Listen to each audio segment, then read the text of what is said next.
السلام علیکم دوستو آج ہم قرآن پاک کی سورہ بقرہ کی آیت نمبر 199 اس کا ترجمہ کریں گے اور اس پہ تھوڑی سی بات کریں گے۔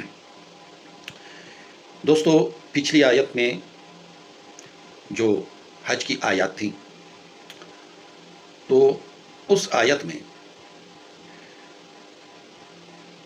کل جو ہم نے بیان کی اس میں یہ تھا کہ عرفات میں اگر تم لوگوں کو پتہ نہیں ہے، یعنی اس آیت میں یہی ہے کہ اگر تمہیں اس سے پہلے پتہ نہیں تھا تو اب بتایا جا رہا ہے کہ عرفات سے نکل کر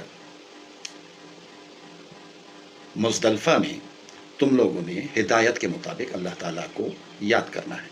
یعنی مزدلفہ میں آپ نے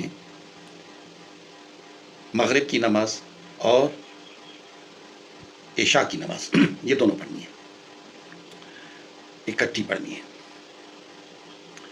تو اور حج کے موقع پر آپ لوگ اللہ تعالیٰ کا فضل یعنی تجارت کر سکتے ہیں، اللہ تعالیٰ کا فضل ڈھونڈ سکتے ہیں۔ ابھی مزدلفہ کا قیام تو پچھلی آیت میں بتا دیا گیا کہ مشعر الحرام کے پاس آپ نے اللہ تعالیٰ کو یاد کرنا ہے۔ آج کی اس آیت میں کہا جا رہا ہے قریش مکہ کو، کیونکہ وہ لوگ مجاور تھے مکہ کے، بیت اللہ شریف کے، تو وہ لوگ دوسروں سے اپنے آپ کو نمایاں رکھنے کے لیے عرفات نہیں جایا کرتے تھے۔ وہ منا سے نکل کر مزدلفہ تک آ جاتے تھے اور مزدلفہ سے پھر واپس منا جا کر کے ان کا ایک قسم کا حج پورا ہو جاتا تھا۔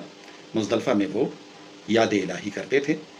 تو یہاں پہ ان سے کہا گیا ثم افیضوا من حیث افاض الناس، تم لوگ لوٹو وہاں سے جہاں سے سارے لوگ لوٹ کے آتے ہیں۔ یعنی تم لوگ عرفات جاؤ جیسے کہ سارے لوگ عرفات جاتے ہیں، وہاں قیام کرتے ہیں اور وہاں سے پھر لوٹ کے آتے ہیں۔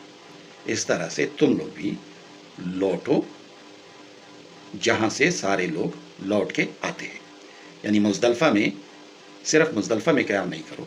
ان کا یہ عقیدہ تھا کہ چونکہ ہم سب لوگوں سے برتر ہیں تو ہم مکہ کے حدود کو، حرم کے حدود کو ہم کراس نہیں کریں گے۔ اب مزدلفہ جو ہے وہ حرم کے حدود میں آتا ہے، عرفات حرم کے حدود سے باہر۔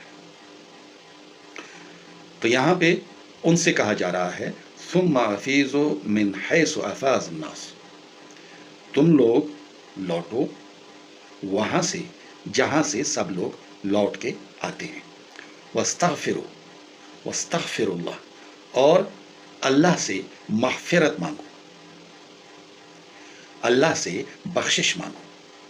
ان اللہ غفور الرحیم، بے شک اللہ تعالیٰ بخشنے والا ہے اور رحم کرنے والا ہے۔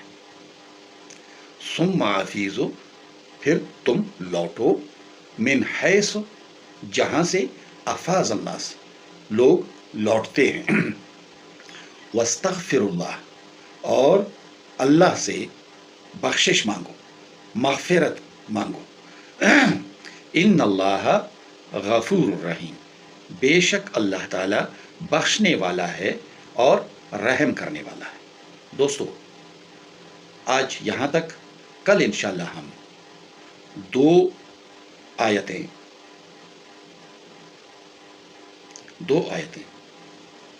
پڑھیں گے اور اس کا ترجمہ کریں گے، کیونکہ ان کا مضمون تقریباً ایک جیسا ہے۔ تو کل تک کے لیے اجازت، اللہ حافظ، اللہ نگہبان۔